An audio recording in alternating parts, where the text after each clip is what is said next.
ಕಾರವಾರ ನಗರಸಭೆಯ 2025-26ನೇ ಸಾಲಿನ ಬಜೆಟ್ ಅನ್ನು ಅಧ್ಯಕ್ಷ ರವಿರಾಜ್ ಅಂಕೋಲೇಕರ್ ಅವರು ಇಲ್ಲಿನ ನಗರಸಭೆಯ ಸಭಾಂಗಣದಲ್ಲಿ ಮಂಡಿಸಿದರು.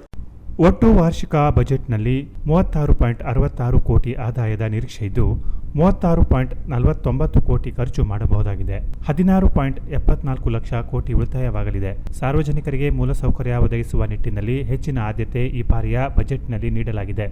ಹೊಸ ರಸ್ತೆಗಳ ನಿರ್ಮಾಣಕ್ಕೆ 270 ಲಕ್ಷ, ಘನತ್ಯಾಜ್ಯ ವಸ್ತು ಘಟಕದಲ್ಲಿ ಎಂಆರ್ಎಫ್ ಘಟಕ ಸ್ಥಾಪನೆ, ಲ್ಯಾಂಡ್ ಫೀಲ್ ಸೈಟ್ ಉನ್ನತೀಕರಣಕ್ಕೆ 142 ಲಕ್ಷ, ಯಂತ್ರೋಪಕರಣ ಖರೀದಿಗೆ 107 ಲಕ್ಷ, ಚರಂಡಿ ನಿರ್ಮಾಣ, ಸ್ಲ್ಯಾಬ್ ಅಳವಡಿಸಲು 270 ಲಕ್ಷ, ವಿದ್ಯುತ್ ಬಿಲ್ ಪಾವತಿಗೆ 535 ಲಕ್ಷ ರೂಪಾಯಿ ಮೀಸಲಿಡಲಾಗಿದೆ. ಇದಲ್ಲದೆ ವೇತನ ಪಾವತಿ, ವಾಹನಗಳಿಗೆ ಇಂಧನ, ವಾಹನ ದುರಸ್ತಿ, ನೀರು ಸರಬರಾಜು, ಪೈಪ್ಲೈನ್ ದುರಸ್ತಿ ಒಳಗೊಂಡು ಬೇರೆ ಬೇರೆ ಖರ್ಚು ವೆಚ್ಚಗಳಿಗೂ ಅನುದಾನ ಪ್ರತ್ಯೇಕ ಮೀಸಲಿಡಲಾಗಿದೆ ಎಂದರು. ನಿರ್ಮಾಣಕ್ಕೆ ದುರಸ್ತಿ 40 ಲಕ್ಷ, ಹೊರಗುತ್ತಿನ ಮೇಲೆ ಕಂಪ್ಯೂಟರ್ ಆಪರೇಟರ್ ಪೂರೈಕೆ 14 ಲಕ್ಷ, ವಾಹನ ಖರೀದಿಗಾಗಿ ಇತ್ಯಾದಿ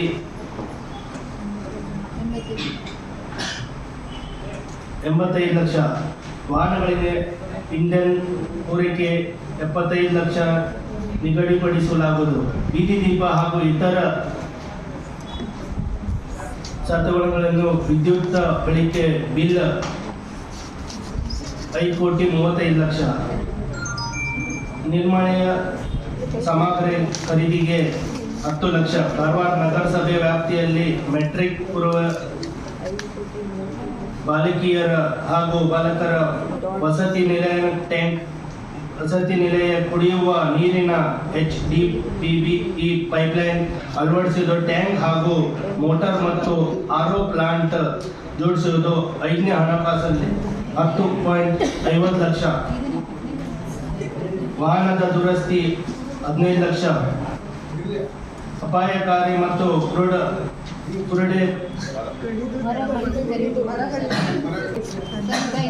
ತ್ಯಾಜ್ಯಗಳನ್ನು ಸಂಗ್ರಹಿಸಲು ವಾಹನ ಬಾಡಿಗೆ ಪೂರೈಕೆ 5 ಲಕ್ಷ, ಬೀದಿ ನಾಯಿ ಸಂತಾನ